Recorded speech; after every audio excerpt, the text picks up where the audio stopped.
Hello vous! J'espère que vous allez bien aujourd'hui et que vous êtes en forme. On se retrouve pour une petite vidéo avec des vibes automnales. D'ailleurs, vous ne pouvez pas le voir, mais il y a un orage de bâtard dehors et j'ai allumé la première bougie de la saison.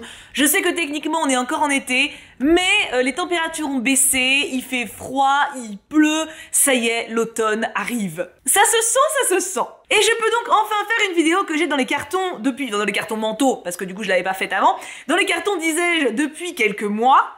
Je vais vous parler de Blackwater. Qu'est-ce que c'est Blackwater à part de l'eau noire, me demanderez-vous? C'est une très bonne question. C'est une saga qui est publiée par Toussaint Louverture. Donc Toussaint Louverture, c'est une maison d'édition. C'est aussi eux qui font Anne, voilà. Donc vous avez déjà 2 trucs à acheter chez eux. Et à la base, quand ces livres-là sont sortis, j'avais regardé le résumé et j'étais en mode c'est pas pour moi. Je vous lis d'ailleurs le dit résumé. Alors que les flots sombres et menaçants de la rivière submergent Perdido, une petite ville du sud de l'Alabama, les Casquets, une riche famille de propriétaires, doivent faire face aux innombrables dégâts provoqués par la crue.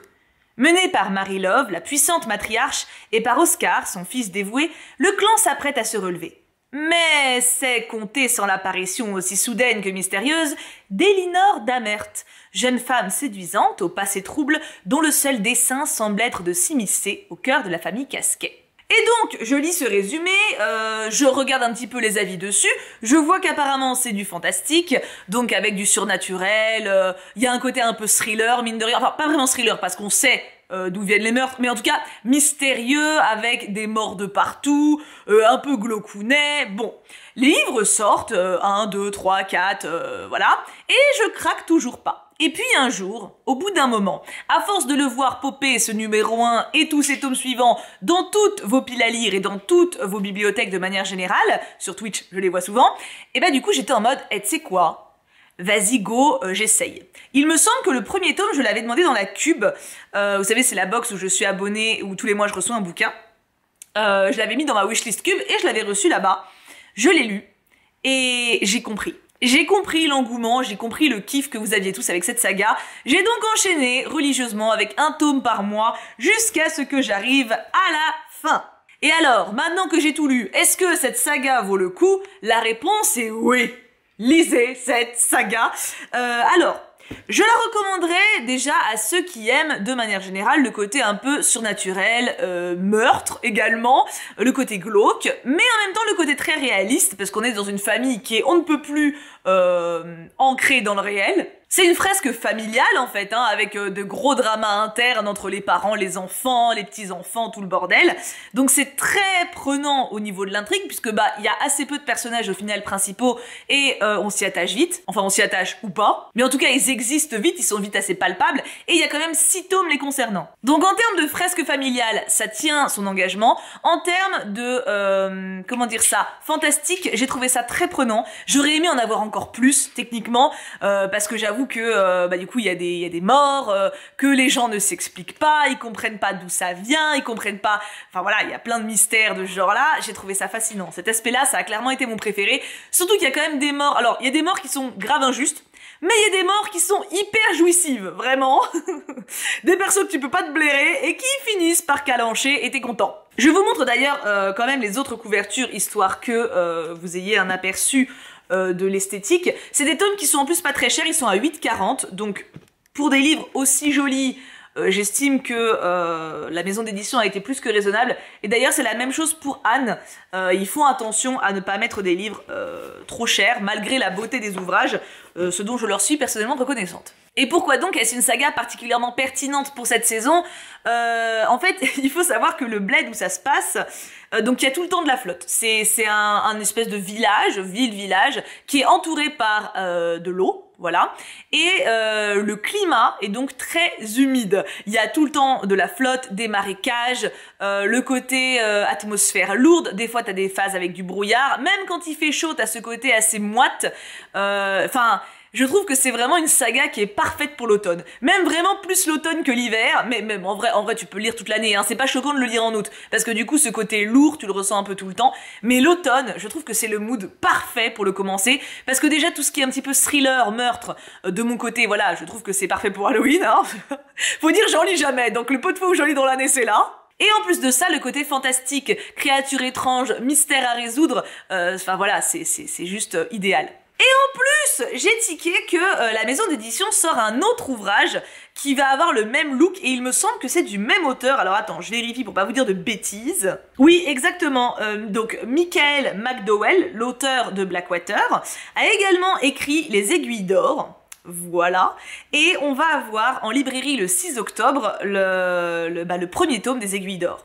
Je vous affiche un visuel, voilà. Donc on est vraiment sur le même genre d'esthétique que Blackwater. Et je me dis, parce que cette sortie, je pense qu'elle va hyper pas mal de monde, quitte à commencer une nouvelle saga, autant également découvrir l'ancienne. Je suis de mon côté très confiante au niveau du style de l'auteur, puisque je sais que je l'ai beaucoup apprécié dans Blackwater, et je suis grave hypée à l'idée de découvrir Les Aiguilles d'Or. Je suis sur l'insta de la maison d'édition, hein, c'est pour ça que j'ai les news. Je vous lis le résumé également de la nouvelle saga, tant qu'à faire, essayons de faire une vidéo complète. Dans le New York de la fin du 19e siècle, coexistent deux mondes que tout oppose, mais à peine séparés d'un coup de pistolet. D'un côté, l'opulence et le faste, les draperies soyeuses, les bijoux sertis et les sels parfumés. De l'autre, l'alcool frelaté et les jeux truqués, le vice monnayé, l'air saturé d'opium et la nudité corrompue. C'est à la frontière indistincte entre les deux, au cœur de l'infâme triangle noir et ses quelques kilomètres carrés de vice, qu'une famille fortunée va machiavéliquement chercher à asseoir sa notoriété en faisant mine de débarrasser la ville de la corruption. Les Stallworth, dirigés d'une main de fer par leur patriarche James Stallworth, influent et cruel juge, assisté de son fils Edward, pasteur presbytérien au sermon incendiaire, et de son gendre Duncan Fair, jeune avocat à la carrière prometteuse, ont un plan implacable. Déraciner le mal en éradiquant purement et simplement une lignée corrompue de criminels, les Shanks. Avec la complicité d'une presse prête à tout pour vendre du papier, d'une justice partiale et expéditive et de la peur viscérale qu'inspirent les déclassés, une machinerie infernale va se mettre en branle et n'aura de cesse que lorsqu'elle aura réduit sa cible en poussière. Seulement attention, à New York en 1882, la mort rôde, quel que soit le quartier, toujours prête à frapper. À mi-chemin entre un roman social et un roman à sensation, avec une touche de Dickens et un soupçon de Sweeney Todd, Les Aiguilles d'Or brille par sa compréhension de la nature humaine et frappe par son écriture puissamment cinématographique. Le récit de cette lutte des classes, des pouvoirs et des sexes, tissé avec une précision aussi historique que diabolique, fait naître un plaisir presque coupable grâce à un savoureux mélange de justesse, d'authenticité et de démesure. Qu'est-ce que tu veux? Attends, mais genre, voilà, genre, est-ce que tu veux en dire plus que ça? Je ne crois pas qu'il y ait besoin. Je vais évidemment foncer l'acheter, voilà. Donc je ne sais pas si vous serez nombreux à vous le procurer, dans ce cas-là, on pourra faire des lectures communes. Après, de toute façon, il sort en octobre, donc il sera pas avant ma pile à lire de novembre de mon côté, étant donné que je suis une femme toquée, et que dès que j'achète un truc, il faut d'abord que ça passe en book haul avant de passer dans une éventuelle pile à lire. Donc ça m'oblige à avoir minimum novembre pour attaquer ce petit nouveau roman, mais pour avoir déjà lu du coup Blackwater, je ne peux que être enthousiaste. J'ai dit à qui ça pouvait plaire, je fais un petit bémol pour ceux à qui ça pourrait déplaire, éventuellement ceux qui n'aiment pas que ce soit lent. Alors c'est des tout petits romans, hein. En soi ça se lit très vite, ça fait un peu plus de 200 pages, on est à 240 et quelques pages pour un roman, ce qui est petit, hein. Donc ça se lit vite, mais il me semble que c'est surtout le premier tome, mais un petit peu le deuxième, qui sont assez lents à se mettre en place. Disons que vous n'allez pas avoir 50 000 Maccabées dans le tome 1. Hein, il va falloir attendre la suite. Pour moi, c'est à partir du tome 3 où c'est vraiment devenu exceptionnel. Enfin, exceptionnel. Très très bon. Après, de mon côté, je ne me suis pas ennuyée sur les tomes 1 et 2. Ils sont certes plus lents, on a plus le côté social et famille qui s'installe. Il n'y a pas encore trop le côté fantastique, même si tu le devines. Mais par contre, je me suis pas ennuyée pour autant. J'étais prise dans l'écriture, j'étais prise dans les aventures des personnages, dans les caractères dépeints, mais c'est vrai que je me demandais un petit peu où est-ce que j'allais aller. Enfin, plutôt où est-ce que l'auteur allait. Donc si jamais vous vous lancez dans Blackwater, ne vous étonnez pas de ne pas avoir tout de suite des morts par centaines, ça se met en place lentement, et c'est vraiment la dualité de vie familiale dépeinte, fresque familiale, et fantastique avec des morts partout. Et les deux se rencontrent parfaitement à partir du tome 3, pour ne plus s'arrêter jusqu'au tome 6. D'ailleurs, le tome 6, je ne peux pas en parler parce que ça vous spoilerait la fin, mais j'étais pas prête. C'était une toute petite vidéo pour aujourd'hui, mais j'avais quand même très envie de faire un contenu consacré à cette saga, puisque mine de rien, ça m'a permis de sortir aussi d'une zone de confort, étant donné que voilà, c'est vraiment pas le genre de lecture que j'affectionne d'habitude, tout ce qui est mort, meurtre, thriller et créatures cheloues qui pop. Alors créatures cheloues qui pop, ça se discute. Il y en a que j'aime beaucoup. Mais j'ai tendance à y aller à reculons quand même. Hein. Je suis vite flippée de base. Mais du coup voilà, cette saga a eu le mérite énorme de me faire sortir de ma zone de confort et de me faire y prendre beaucoup de plaisir surtout. Donc n'hésitez pas, si jamais vous avez l'occasion de découvrir, alors ou en achat mais également en emprunt, je pense que pas mal de médiathèques doivent commencer à les avoir maintenant. N'hésitez pas donc à foncer et à essayer par vous-même, que vous soyez familier du genre ou pas. À mon avis, ça peut convenir dans les deux cas.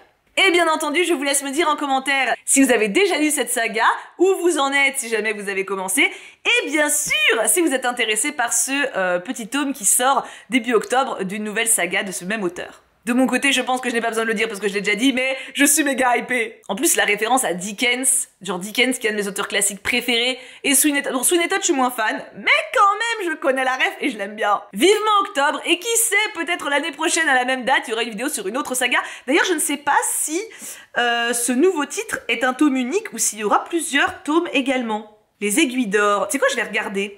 A few moments later. Ah, alors apparemment c'est un one-shot. Alors attends, parce que j'ai que l'édition anglaise. Non, je pense que c'est un one-shot, effectivement. Blackwater, c'est sa seule saga. Mais il y a plusieurs one-shots. Il y a Au déclin de Hayley, Calliope, la voix des flammes, Cauchemar de sable, Dans la penderie, Dans les cartes, Les brumes de Babylone, Les probabilités, Miss Mac, The Amulet et Toplin. Avec bien sûr les Aiguilles d'Or. Ça laisse quand même encore une belle marge de manœuvre pour découvrir tout ce qu'il a fait. Hein. Je sais pas si vous connaissez certains de ses titres. J'ai l'impression que les autres éditions, en fait, comment ça s'appelle Toussaint l'ouverture, il réédite des vieux livres, mais j'ai l'impression que les éditions d'avant datent de fort longtemps quand même. Hein. 2011. 2011 par exemple pour Calliope, la voix des flammes. C'est pas si loin, bon, ça commence à faire en fait. Hein. Mais ça doit être encore trouvable, quoi, en édition livre de poche, ça doit être encore trouvable. Mais en tout cas, je salue l'initiative et j'ai trop hâte de découvrir ce nouveau titre. Sur ce, je vous laisse là, je vous fais plein de bisous et j'ai trop hâte de savoir un petit peu votre relation à cet auteur et à cette saga. Mouah, bisous à tous, je vous aime très fort et je vous souhaite de très très belles lectures.